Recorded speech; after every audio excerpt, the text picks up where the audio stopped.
Friends, घर में hair colour कराओ इतना ज़्यादा झंझट होता है, बार बार हेयर वॉश करके आओ। मैं तीसरी बार हेयर वॉश कर कर आई हूँ और सैलून में सब आराम से हो जाता है, क्योंकि इससे पहले तो मैं हाईलाइट करा कर रखती थी। और हमेशा ही, भले ही चाहे आप सबके सामने दुपट्टा रखूँ, लेकिन वैसे तो मैं बिना दुपट्टे के ही रहूँगी, चाहे फिर वो मेरे भाई के फ्रेंड्स ही क्यों ना आए घर में। बस मैं जो है ना, कैमरे के लिए ही तो हिजाबी हूँ, बिना कैमरे के लिए मैं हिजाबी थोड़ी ना हूँ। इसलिए तो मैं हाईलाइट करा रही हूँ कि फ़नी के अलावा, बाकी कैमरे के अलावा भी मैं अपने बाल दिखा सकती हूँ लोगों को, घूम घूम के, लहरा लहरा के। इसीलिए तो मुझे इतनी मुशक्क़त उठा के, पैसा खर्च करके घर पे बुलवा कर अपने बालों को हाईलाइट कराना पड़ रहा है। Friends, hi friends, welcome back to my channel. Channel में न्यू है तो चैनल को सब्सक्राइब कर लें और साथ ही साथ बेल आइकन प्रेस कर दें, जिससे कि मेरे आने वाली वीडियो की नोटिफिकेशन आपको पहले मिल जाए। ये तो आपने देख लिया, चालू अपी ने कराया हाईलाइट और बेचारी थक गई भाई साहब। क्यों थक गई? क्योंकि 3 3 बार हेयर वॉश कराया। अच्छा भाई, मुझे कोई एक बात का जवाब दे दीजिए, क्या डॉक्टर अलाउ करते हैं एक ही दिन पहले आप अपने बालों को ब्लीच करा के, हाईलाइट करा के, उन पे कलरिंग करा के ओटी में आओ ऑपरेशन कराने के लिए? तो भाई, अगर कोई डॉक्टर तक मेरी ये पहुंच रही है वीडियो, तो प्लीज़ मुझे ज़रा बता दीजिएगा, कौन से डॉक्टर ने कहा है कि तैयारी करने के लिए आपको हेयर कलर करा के आना चाहिए? अब ये बताओ कि ये सर्जरी हो रही है अम्मी की, ये फ़ोटोशूट हो रहा है अम्मी का? अम्मी को खुश करने के लिए, अम्मी का मन बदलने के लिए हेयर कलर करा रही हो क्या? कोई और तरीका नहीं था अम्मी को खुश करने का? नमाज़ें पढ़ते, घर में कुरान खानी रखते, और घर में कुरान खानी नहीं तो कम से कम यासीन शरीफ जो 40 यासीन पढ़वा लेते हैं, 41 यासीन, वो पढ़वा लेते, घर में दुआ करवा लेते, हाफिज जी को बुला के कोई चीज़ पढ़वा लेते, उनको हाफिज जी को खाना खिला देते।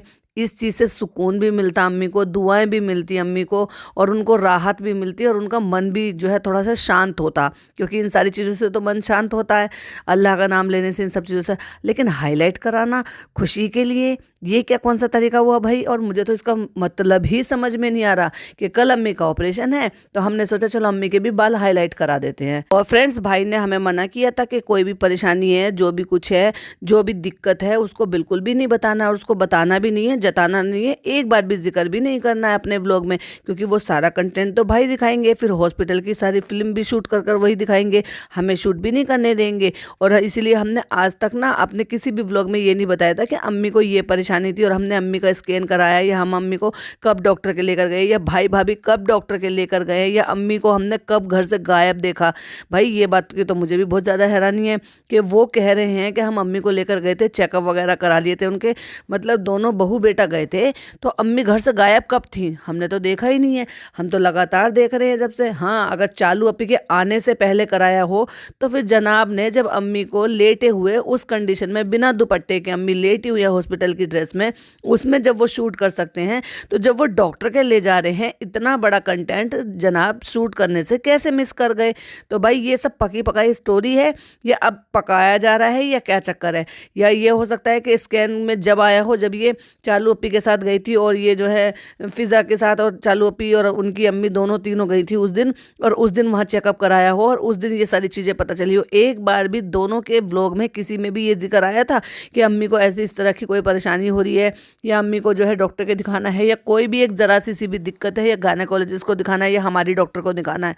किसी ने भी एक बार भी जिक्र नहीं किया था। तो फ्रेंड्स, इसलिए मैं ना अब घर पे कलर करा रही हूँ, क्योंकि मैं ओपन में नहीं करा सकती थी, क्योंकि मुझे तो सना खान की नकल करनी है। अब सना खान ने अपने इंटरव्यू में बोला था कि मुझे जो है वहाँ पे जाना पड़ता है, देखो हेयर स्पा भी वगैरह भी लेना पड़ता है। देखो, एक तो होता है हाईलाइट का, तो हाईलाइट तो जब दिखाना ही नहीं है, तो हेयर इसका कराने का क्या मतलब है? हाँ, लेकिन हेयर स्पा और बाकी के ट्रीटमेंट आप करा सकते हो, जैसे कि भाई वो आपके नरिशमेंट के लिए होते हैं, कोई हेयर पैक लगवाना हुआ अपने बालों को अच्छा करने के लिए, क्योंकि हिजाब बांधे बांधे भी बालों में जब आपको ज़्यादा हवा नहीं मिलती है, बाद ज़्यादा में कुछ ऐसा नहीं होता, तो उनकी वजह से आपके अपने बालों को नरिशमेंट देने के लिए कुछ हेयर पैक भी यूज़ करे जाते होंगे, या फिर स्पा लेते होते हैं, तो वो एक तरीका, उसमें भी वॉश होते हैं।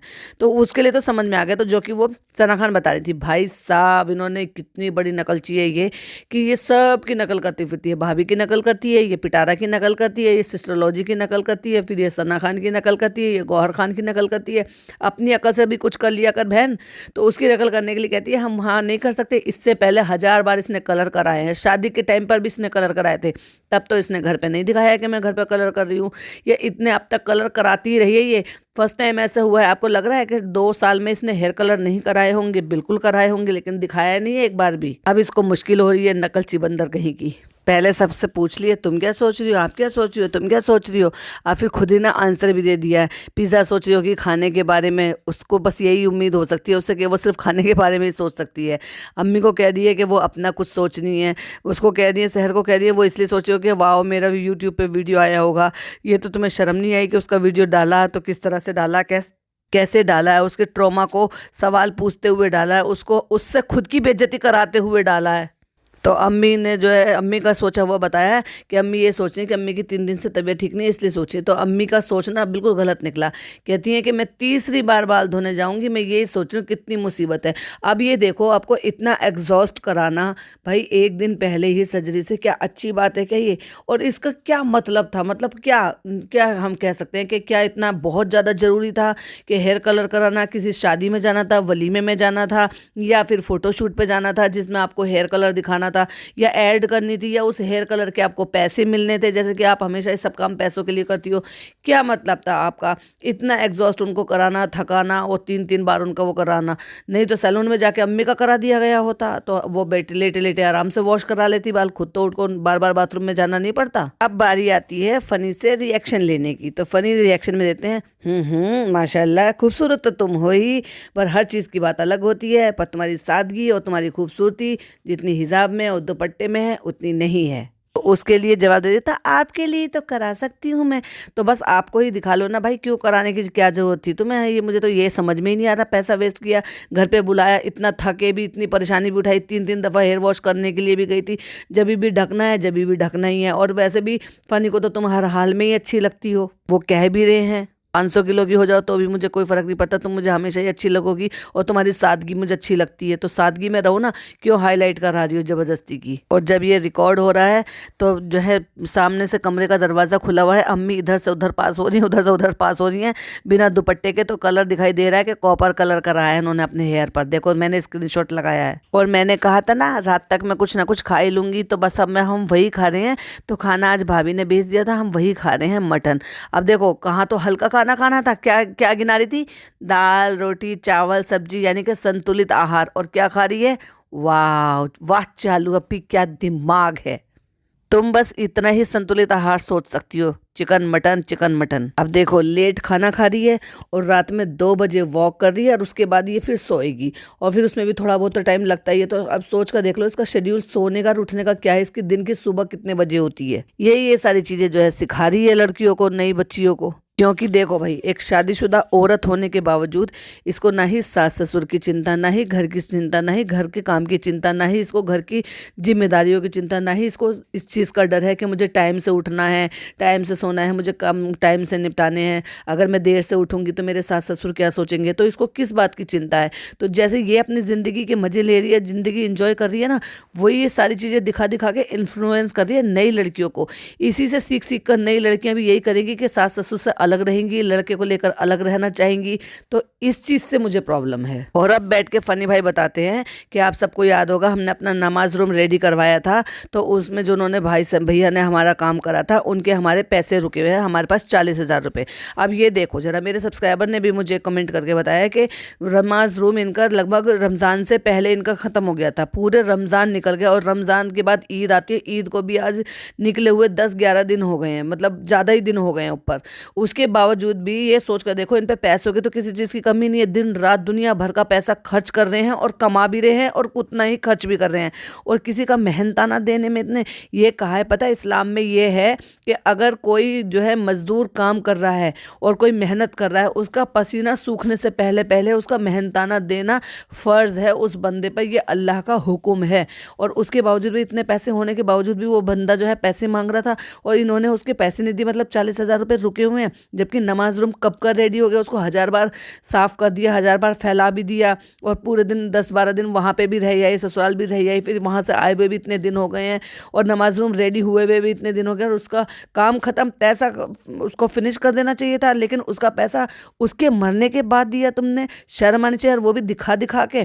तुम इससे तुम्हारा जो गुनाह माफ़ हो जाएगा, इससे तुम्हारे गुनाह थोड़े कम हो जाएंगे, उससे तुम्हारा गिल्ट थोड़ा कम हो जाएगा। जब वो बंदे का काम ख़त्म हो गया था, तभी हैंड टू हैंड उसका हिसाब क्यों नहीं कर दिया था? तुम तो अंधाधुंध पैसा खर्च कर रहे हो, मुदाहा में पैसा खर्च कर रहे हो, यहाँ पैसा खर्च कर रहे हो, फ्लैट ले लो, रोज अफ्तार करा लो, फलाना करा लो, ढिमाका करा लो, अब ये दिला दो, अब ये शॉपिंग करा दो। कौन सी चीज़ ऐसी छोड़ दी तुमने जो तुमने काम ना करे हो पैसे की कमी की वजह से? सिर्फ इतना ही कहना है कि सोफा नहीं ले सकते फ्रेंड्स क्योंकि अभी पैसे नहीं है। झूठी एक नंबर की मक्कार, किसी की मेहनताना को रोक कर वो इस दुनिया से चला गया। तुम्हें शर्म आनी चाहिए, हाय पड़ेगी तुम पर उसकी फैमिली की। और इसके इतने पैसे कमाने वाली के लिए 40,000 रुपए है ही क्या चीज? जब ये 1.5 लाख रुपए का एक चुटकी में फोन दिला सकती है तो 40,000 रुपए इसके लिए इतनी बड़ी चीज है, और वो भी किसी की मेहनत का, और वो भी फ्री का नहीं। कि मैं ये नहीं कह रही कि तुम उसको मेहनत के लिए मत दो, तुम उसको हेल्प करने के लिए दो, बल्कि उसकी मेहनत का है जो उसने काम किया था। अब सोच कर देखो, 40,000 रुपए तो अपने मुंह से बता रहे फनी कि उसका हिसाब हमारी तरफ निकल रहा था।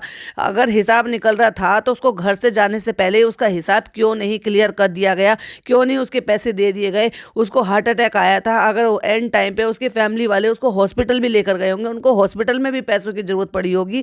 जब वो दुनिया से चला गया, तुम्हें खबर मिल गई तो तुम हैरानी कर रहे हो अपने घर में बैठकर, और जब उसको पैसों की जरूरत थी उस टाइम तुम उसका पैसा अपनी जेब में लेकर बैठे हुए थे, अपने बैंक में लेकर बैठे हुए थे। शर्म आनी चाहिए। मुझे बहुत ज्यादा गैरत आती है सुन सुनकर के तुम जैसे लोग मुसलमानों का नाम खराब कर रहे हो। कुछ दिन पहले वो आए हमसे मिलने के लिए, तो मैंने कहा चलो ठीक है, मैं तुम्हारे कुछ दिन में पेमेंट करवाता हूँ। क्यों करवाता हूँ कुछ दिन में पेमेंट? अभी क्यों नहीं करवा दी गई? तुम्हारे अकाउंट में पैसे नहीं थे, या तुम्हारे पास खर्चा तो तुम डेली कर रहे हो? आए दिन तुम बाहर जा रहे हो ठूसने के लिए, आए दिन तुम बाहर जा रहे हो शॉपिंग करने के लिए, आए दिन तुम बाहर जा रहे हो कुछ ना कुछ खरीदने के लिए। 500 रुपये तुम्हारे पास बांटने के लिए आ जाते हैं, ईदी में देने के लिए। ईदी में तुम्हें बंडल इतने नोटों के मिले, तुम्हें भी मिले और तुम्हारी वाइफ को भी मिले भाई से, और उसके बावजूद भी तुम्हें किसी का मेहनताने का पैसा नहीं दिया गया। और वो आया था बंदा लेने के लिए अपनी जीते जिंदगी, और तुमने पैसा कब दिया? जब उसकी मौत हो गई है उसके बाद उसकी फैमिली को दिया है। जब वो अस्पताल में थे तब क्या उनको जरूरत नहीं होगी? अगर जब वो मिलने आया था तब तुमने दे दी गए होते तो हो सकता है उनको हॉस्पिटल में जरूरत भी होती उन पैसों की। ले गए हों, पता नहीं उनको इतने टाइम भी मिल पाया नहीं मिल पाया हार्ट अटैक में कि वो हॉस्पिटलाइज हुए भी थे या नहीं हुए थे। बेशरम कहीं के। और देखो क्या कह रहे हैं, अगले दिन ही उनकी डेथ हो गई। अब ये मेरा फर्ज बनता है, मतलब ये तो देखो उस बंदे को वो आया था लेने के लिए, अगर ये उसी दिन उनको पैसा दे दिया हो गया होता। देखिए अल्लाह का लिखा हुआ तो वो तो टल नहीं सकता। अगर अल्लाह का ये लिखा हुआ था उनकी किस्मत में कि आपको फलाना दिन ही हार्ट अटैक आना था, और अगर ये पैसे एक दिन पहले दे देती तो उनके पास पैसे होते, हो सकता है उनको ज़रूरत पे काम आ जाते उस चीज़ के लिए, और अगले दिन उनको हार्ट अटैक आ गया। और तुम्हें अब खबर मिली, और तुम्हें अब खबर मिली तो तुम अब उसके पैसे लौटाने के लिए जा रहे हो शरीफ बनकर, तो तुमसे तुम्हारा गिल्ट कम नहीं हो जाएगा। दांत फाड़ के खीखी खीखी अपने गंदे से दांत दिखा के कहते हैं मेरी हिम्मत तो नहीं पड़ रही है लेकिन मैं जा रहा हूँ उसको पैसे देने के लिए। भाई तुम्हारी हिम्मत पड़ेगी नहीं, क्योंकि तुम्हें शर्म इतनी ज़्यादा आ रही थी कि वो बंदा जीते जिंदगी मुझसे पैसे लेने के लिए आया था और हमने पैसे नहीं दिए, और हम सारी दुनिया में ये दिखाते फिर रहे कि हम कितना खर्चा करते रहते हैं। अगर तुम खर्चा करके नहीं दिखाते तो शायद लोगों को ये लगता कि भाई अभी पैसे नहीं होंगे या इंतज़ाम नहीं होगा। कोई गरीब वरीब होता तो वो भी ये कहता है कि चलो अभी मेरे पास थोड़े से पैसे, हालांकि किसी को भी वो काम अपनी औकात से ज़्यादा नहीं कराना चाहिए अगर उसके पास उतना इंतज़ाम है ही नहीं। भाई दूसरा आदमी भी तो मेहनत के लिए अपने घर चलाने के लिए काम करता है। अगर तुम्हारा नहीं है उतने, तुम चादर से पैर ज़्यादा मत फैलाओ। अगर तुम्हारे पास नहीं है उतना काम कराने के लिए हिसाब किताब, अगर हिसाब किताब है तो काम कराओ, ताकि सामने वाला भी अपनी मेहनत का पैसा आपसे ले सके और आप उसको दे सको। और देखो बात बदलने के लिए तुरंत जो है चालू ने एकदम से रोका, क्योंकि पता चल रहा है ना कि जितनी ज़्यादा इस बारे में डीपली बातें करेंगे तो लोग फिर इसी बात को जो है पकड़ लेंगे, क्रिटिसाइज करेंगे कि उसका पैसा फिर टाइम रहते ही उसका मेहनताना क्यों नहीं दिया गया। तो कहती है क्या बनाएंगे, तो कहते कढ़ी बनाऊंगी, तो कहती कढ़ी बनाओगी मेरे लिए, ऐसी बनाओगी वैसी बनाओगी, और देखो तुरंत ही बात पलट दी। और फनी भाई निकल पड़े हैं पैसा देने के लिए, तो वो बराबर शूट हो रहा है, जिनके साथ गए वो शूट हो रहा है। फिर वहां से वापस आ गए, कहते दे दिए हमने पैसे उनके, और अब चलते हैं हम घर। अब चलते हैं फ्रेंड्स और बनाते हैं छाछू माँ की एक उनकी फेवरेट कढ़ी। छाछू माँ शर्म तो तुझे आई नहीं होगी नाम लेते हुए उसका, जिसको बेचारी को रोते भी लगते छोड़ के आ गई है लड़ाई झगड़ा करके वहां पर। अचानक से मैं तो डर गई, अगले सीन में देखती ओ बेबी, ओ माय गॉड, ऐसे कौन खिलाता है यार। उसे प्यार करो, गले से लगाओ उसको, धीरे धीरे उससे प्यार से बातें करो, उसके हिसाब से बातें करो। ये क्या हुआ, ओए ए मोटा पेट, ये क्या तरीका हुआ है बच्चों को खिलाने का। इनके घर में किसी को सेंस नहीं है शायद बच्चा खिलाने की, बिल्कुल भी। अरे नहीं है, ठीक है, जिसके घर में फर्स्ट टाइम बच्चा होता है वो धीरे धीरे करके सब सीख ले, पर देखा तो होगा ना दुनिया में कैसे खिलाते हैं बच्चों को। हमने मंगा लिए दही, और जितना खट्टा आप एक्सपेक्ट करो इतना मुंबई में नहीं मिलता। और कितना खट्टा चाहिए ये बताओ, दही जितना नॉर्मल खट्टा होता है ना उतने ही खट्टे की कढ़ी बनती है, कोई एक्स्ट्रा खट्टा नहीं होता है कि भाई तुम जो है 4-5 दिन तक तो एक काम करो, उसको ना धूप में रख दो, 2 दिन के लिए उन पैकेटों को, खट्टे हो जाएंगे, उसके बाद कढ़ी बना लेती, इतनी खट्टी हो जाती कि खाई भी नहीं जाती। अच्छा बताओ किसको बहुत ज्यादा खट्टी कढ़ी अच्छी लगती है और किसको नॉर्मल कढ़ी खट्टी अच्छी लगती है। भाई मुझे तो जो एक नॉर्मल खटास होती है ना दही की, बस उतनी ही कढ़ी अच्छी लगती है। खट्टी बहुत ज़्यादा खट्टी मुझसे बिल्कुल भी नहीं खाई जाती और ना ही मेरे घर में पसंद की जाती है। आप लोग कैसे कढ़ी खाते हैं प्लीज़ कमेंट में ज़रूर बताइएगा, बहुत ज़्यादा खट्टी या नॉर्मल खट्टी। मतलब इनके घर में रई नहीं है, बीटर नहीं है, क्या नहीं है। देखो उसको रई कहते हैं, रई को पता नहीं क्या अजीब ही नाम ले रही थी, गांव की गंवार उसको ना पता नहीं क्या नाम ले रही थी, जिसको भी डॉक्टर खाला करेक्ट करते हुए नजर आई थी। तो उसको फेंटने की बजाय उसको किस में फेंक दिया, ग्राइंडर में। ये वैसे तरीका ठीक है, अगर आपको बेसन और दही एक साथ डालकर उसको ग्राइंड कर लो तो आपका स्मूथ पेस्ट तैयार हो जाता है कढ़ी के लिए। लेकिन उसने सिर्फ दही दही फेंटी है, जबकि दही तो बहुत ही आसानी से यूं ही फिट जाती है। इसको अम्मा ने कहा था घोट लेना, तो घोटने के लिए घुटानी नहीं है हमारे पास। ओ माय गॉड, घुटानी ये कौन सा शब्द है, कहाँ से सीखा, कौन से स्कूल से सीखा? ओ वही वाला जिससे ड्रॉप आउट है आप। लो खाला उसको नया नाम बता रही है, गलघुटनी। मैंने फर्स्ट टाइम सुना, भाई किसी ने सुना हो तो प्लीज़ कमेंट में ज़रूर बताइएगा। वैसे बाय द वे हमारे यहाँ पे उसको रई कहते हैं या मथनी कहते हैं या फिर बीटर कहते हैं। इतना झूठ बोल रही है, कह रही है अब इसमें क्या डाले कितना डाले। अगर मैं पूछूंगी तो अम्मा कहेंगे किसी काम की नहीं है मेरी बहू, अभी आधे घंटे पहले पूछा, आधे घंटा पूछा। अच्छा भाई आधे घंटे पूछा और वो दिखाया नहीं। ओह माय गॉड, तुम तो सांस लेती हो, कितनी सांस ली वो तक भी बताती हो। तुमने ये तो बताया नहीं कि तुमने अपनी सास को कॉल किया था, दिखाया तो है नहीं। और वो भी इतना क्रिटिसाइज होने के बाद के लोग कह रहे हैं कि तुम वहां से लड़ झगड़ के गुस्से में भाग कर आई हो और उसके बाद भी नहीं दिखाया। ओ ओ ओ, वो पहले ही पूछा होगा ना, वही ध्यान में होगा। और अब इतने दिनों के बाद तुम्हारे दिमाग से निकल गई होगी कि दही कितनी लूं और बेसन कितना लूं। चल झूठी। पानी देखो, प्लास्टिक के मग्गे, भाई साहब इनको प्लास्टिक से थर्माकोल से इतना ज़्यादा प्यार है। और देखो पिछली बार भी हमने बताया था और इस बार भी हमने बताया था, खाना जो ये खाते हैं ना, ये हमेशा क्या इनके घर में इतनी प्लेटें नहीं है, इतना पैसा खर्च कर सकती हैं लेकिन अपने घर में प्लेटें नहीं खरीद सकती। मेलामाइन की खरीद लो, मेलामाइन में भी अच्छी वाली मेलामाइन आती है जिसपे कलर नहीं लगते हैं। मतलब वो थोड़ा सा नॉर्मल मेलामाइन से ज़्यादा कॉस्टली होता है, लेकिन आप जो है वो ले सकते हो जिससे कि वो एक बार को गिरने पर अनब्रेकेबल होती है, टूटती नहीं है। ओपाला के जैसे सेट आते हैं ना, वो ले लो, वो भी एक बार को गिरने से बच जाते हैं, तो टूटने से बच जाते हैं। बट बाय द वे रोज़मर्रा के खाने के लिए तो स्टील अच्छा होता है, जो कि नॉर्मल और आम घरों में और अच्छे घरों में सब जगह यूज में होता है। पर तुम तो इतनी अमीर हो, इतना ज्यादा कमाती हो, तुम चांदी की भी ले सकती हो। तो तुम एक काम करो, चांदी की ले लो, जिससे कि खाना पीना भी जो है वो अच्छा रहेगा, दिमाग भी तुम्हारा तेज रहेगा और वो जो अच्छे से खाने में यूज में भी आ जाएंगे। और हाँ, बस चोरी का डर जरूर रहेगा, क्योंकि चोरी के लिए तो तुम्हें पता है ना, मैं नहीं ज्यादा बोल सकती, लेकिन हाँ चोरी होने का डर रहेगा। कहती जैसे किसी को लत होती है ना, वैसे इसको ना मथनी को ऐसे बीट करने का शौक है। बहन तुमसे नहीं हो रहा था, बेसन मिक्स नहीं हो रहा था, तो इसलिए उसने कहा लाइए मैं इसको मिक्स कर देती, क्योंकि मुझे मिक्स करना बहुत अच्छे से आता है। नॉन स्टिक कढ़ाई को घिस घिस के उस पर स्पैचुला चला चला के अंदर से पूरा का पूरा व्हाइट निकाल दिया, पूरी कोटिंग हटा दी है। अब ये कोटिंग सब मिक्स होके खाने में कहाँ गई है, सब इनके पेट में गई है। कढ़ी को पकने में कम से कम 1 से 1.5 घंटा लगता है। उसको इतने अच्छे तरीके से पकाना चाहिए, बिल्कुल मध्यम आंच में, धीरे धीरे उबाल आना चाहिए, जब तक उसमें से रेडिश सी ना जाए उबल उबल के, जब तक कढ़ी अच्छे से नहीं पकती है। उसमें क्या क्या डाला है, जिंजर गार्लिक पेस्ट तो दिखाया ही नहीं डालते हुए। भाई मैं तो ऐसी बनाती हूँ, जिंजर गार्लिक पेस्ट डालती हूँ छाछ में, मट्ठा बना के दही का, उसमें मट्ठा बनाती हूँ, बेसन डालती हूँ, जिंजर गार्लिक पेस्ट डालती हूँ, हल्दी नमक मिर्च नमक नहीं डालती, हल्दी धनिया और मिर्ची डालती हूँ, और थोड़ी सी कटी हुई हरी मिर्ची भी डालती हूँ, और उसको फिर पकाने के लिए रख देती हूँ। एटलीस्ट जब तक उसमें बॉयल नहीं आता तब तक उसको लगातार चलाना होता है। एंड देन उसके बाद जब बॉयल आ जाता है तब उसको छोड़ देते हैं, और उसके बाद अपने स्वाद अनुसार उसमें डाल दो नमक, और उसको बॉयल होने के लिए छोड़ दो। कम से कम 45 मिनट तो आपको उसको बॉयल करना ही करना है। जब वो बॉयल होते होते बहुत अच्छी तरीके से आता है, उसके बाद मैं अपना बैटर तैयार करती हूँ बेसन का मतलब पकोड़े का, जो पकोड़े उसमें डलते हैं। अब इसका इतना बड़ा सवाल है कि उसको पकोड़े कहते हैं या भजिया कहते हैं। भाई साहब कढ़ी में भजिए कौन डालता है?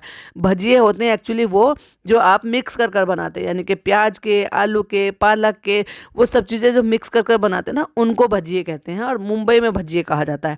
यहाँ पर दिल्ली में, यूपी में उनको पकौड़ी कहा जाता है। चाहे फिर वो मिक्स करके बनाओ या फिर अलग अलग करके बनाओ। और वो जो उसमें डलते हैं ना, उनको पकोड़े कहते हैं। आप कढ़ी पकौड़ी कहा जाता है या फिर कढ़ी पकोड़ा कहा जाता है। रेस्टोरेंट में भी बोला जाए या फिर घर पर भी बोला जाए। उसका बैटर साथ साथ, कढ़ी पकी नहीं है, उसका बैटर साथ साथ तैयार करके रख दिया है। और उसमें एक पिंच अगर आप सोडा डाल दो और थोड़ा सा उसमें ऑनियन का पेस्ट और थोड़ी सी बारीक कटी हुई ऑनियन, हरी मिर्च, हरा धनिया, गरम मसाला, ये सब चीज़ें डाल दो, तो आपके जो उसकी जो पकौड़ी है ना, वो ना केवल सॉफ्ट बनती हैं बल्कि वो बहुत ही टेस्टी भी लगती हैं जब आप उसको कढ़ी में फोड़ कर खाते हैं ना।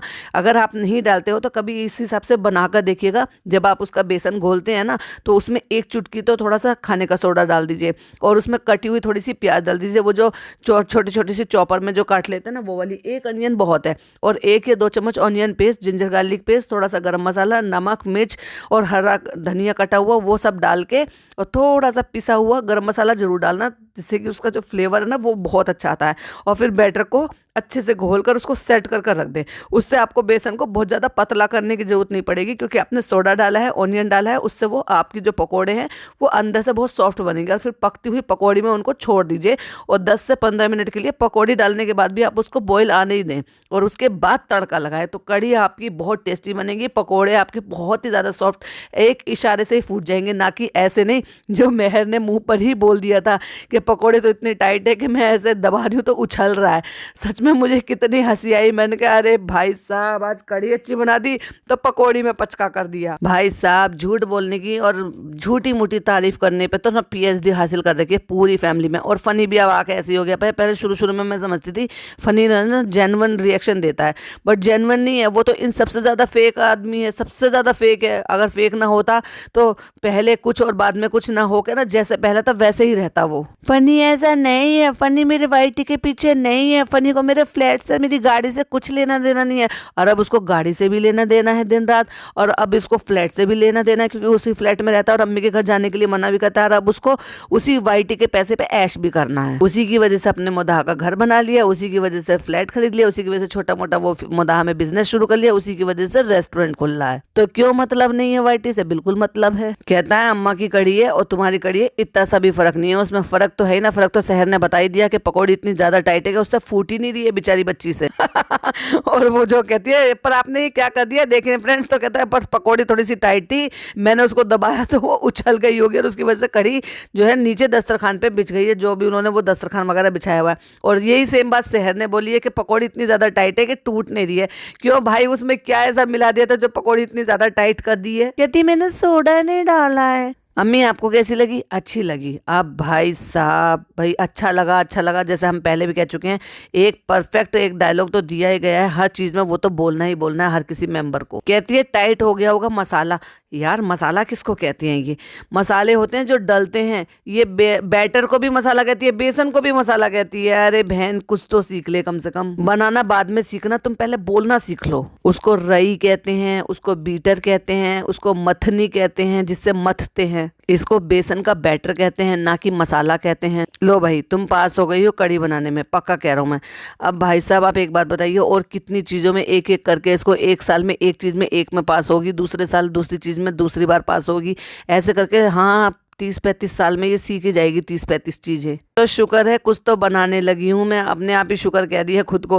भाई ये तो दूसरों को कहना चाहिए ना, चलो अल्लाह का शुक्र है कुछ तो बनाने लगी है। कहती खट्टी थोड़ा ज्यादा लग रही है। ज्यादा खट्टी तो नहीं लग रही है? जब तुम्हें खट्टी लग रही है तो दूसरे वाले को भी तो खट्टी ही लग रही होगी। और भाई साहब मेहर का रिएक्शन, और इतनी टाइट है कि उसको तोड़ने के लिए इतनी मेहनत लग रही है। एक तो फूल सी वो बच्ची बेचारी पतली सी, उसकी सारी ताकत तो तुम्हारी पकौड़ी तोड़ने में चली गई है। तो मैं तो यही कहूंगी, कोई बात नहीं बेचारे बच्चे, तुम एक काम करो, बिना पकौड़ी की कढ़ी खा लो। और देख लो ये सारा ड्रामा चल रहा है कढ़ी का, कढ़ी पकौड़ी टाइट है, ये है, और जब फनी तारीफ कर रहा है, अब मैं कुछ बनाने लगी हूँ। इन सारी चीज़ों में भाई बैठे हुए वही सोफे पे, एक बार भी ना भाई को दिखाया, ना कुछ कहा, ना कुछ ये बोला कि उसका कोई रिएक्शन नहीं था, उसने कोई मजाक नहीं उड़ाया, ना उसने कुछ भी बोला। चक्कर क्या है ये? मतलब ये भाई को नहीं दिखाता, भाई इनको नहीं दिखाते। ये देखो एक स्क्रीनशॉट लगा रही हूँ, ये देखो सोफे पे बैठे जहाँ फनी कढ़ी खा रहे हैं बैठकर। तुरंत ही भाई उठकर भी चले गए। देख लिया अगले सीन में, देखिए अगला स्क्रीनशॉट, और कोई जिक्र नहीं। तो फ्रेंड्स जो हम यहाँ पे अम्मी के साथ बातें कर रहे हैं क्योंकि कल जाएंगे हम हॉस्पिटल, और हॉस्पिटल का हमें भाई ने शूट करने नहीं दिया और ना ही हमें भाई ने ये बताने दिया है कि तुम कुछ नहीं खुलासा करोगी, जो भी खुलासा है वो मैं करूँगा, क्योंकि मेरा न्यूज़ चैनल है। मैं अपने चैनल पे जो है ना सब चीज़ें दूंगा, खबर दूंगा सारी, क्योंकि लेटेस्ट कंटेंट जो है ना सिर्फ मेरे चैनल पर जाना चाहिए और उसका अधिकार सिर्फ मेरा ही है। और तुम बिल्कुल भी शूट मत करना और कुछ भी मत बताना, और जनता को ये बिल्कुल भी नहीं पता चलना चाहिए तुम्हारे चैनल से कि अम्मी को कोई प्रॉब्लम है और हम डॉक्टर के कब लेकर गए थे, डॉक्टर ने क्या बताया था, सर्जरी हो रही है, क्या हो रहा है, कुछ भी नहीं बताना। तो बेचारी ने ऐसे ही मान भी ली भाई की बातें। कहती है मेहर पूछ रही है कि अम्मी आपने सारी तैयारी कर ली कल की सारी? तो कहती है तुम तो ऐसे पूछो जैसे पिकनिक पे जा रहे हो। भाई तुम तैयारी तो ऐसी करे थे, अम्मी को घुमाना, मॉल घुमाना, हेयर कलर कराना, हेयर हाईलाइट कराना, कॉपर कलर के बाल कराना। तो तैयारी तो तुम ऐसी करे थे कि जैसे तुम वहाँ पे सर्जरी कराने नहीं जा रहे हो, घूमने फिरने जा रहे हो, छुट्टियां मनाने जा रहे हो। और जाते जाते कह रही है हम इसकी एंडिंग ले रहे हैं और अम्मी के लिए जो टाइम है ना बहुत ही स्ट्रेसफुल रहा है। कब तुमने एहसास कराया कि भाई अम्मी के लिए ये जो बहुत स्ट्रेसफुल टाइम रहा है, अम्मी बहुत ज़्यादा प्रॉब्लम में रही, अम्मी को ये प्रॉब्लम है, अम्मी को वो प्रॉब्लम है? कुछ भी नहीं। बाहर लगातार घूमना फिरना होता रहा, लगातार बाहर का खाना पीना होता रहा, घर पे तुम खूब बिरयानी बना बना के खिला रही हो, खूब शीर खुरमा बना रही हो, खूब ईद सेलिब्रेट कर रहे हो, खूब जो है वहाँ पे अच्छा खासा घूमना फिरना हो रहा है, सारा कंटेंट क्रिएट हो रहा है। तो ये कब हुआ? चलो भाई कोई बात नहीं, जब भी हुआ है। चलो हम तो दुआ करेंगे वो जल्दी ही उनकी जो प्रॉब्लम है वो सॉल्व हो जाए, जल्दी अपने घर आ जाएं। अल्लाह उन पर जो है अपनी मेहरबानी रखे और आपको थोड़ी सी अकल और तहजीब दे के अपनी माँ के आंसुओं को मोनेटाइज ना करें, उनको इस कंडीशन में ना दिखाएं अस्पताल में लेटे हुए, जैसे तुम्हारे भाई ने उनको दिखाया था, बिना दुपट्टे के, बिना सही से किसी बॉडी को कवर किए हुए, इस तरह से लेटे हुए अपनी माँ को हॉस्पिटल के बेड पे थंबनेल लगा के दिखाना कितनी शर्मनाक बात है। चलिए भाई इसी के साथ मैं भी पॉडकास्ट को एंड करती हूँ। वीडियो पसंद आए तो लाइक शेयर कीजिएगा, चैनल पर पहली बार आए तो सब्सक्राइब कीजिएगा। मिलती हूँ एक और अच्छी सी वीडियो के साथ। टिल देन बाय बाय, अल्लाह हाफिज़, टेक केयर।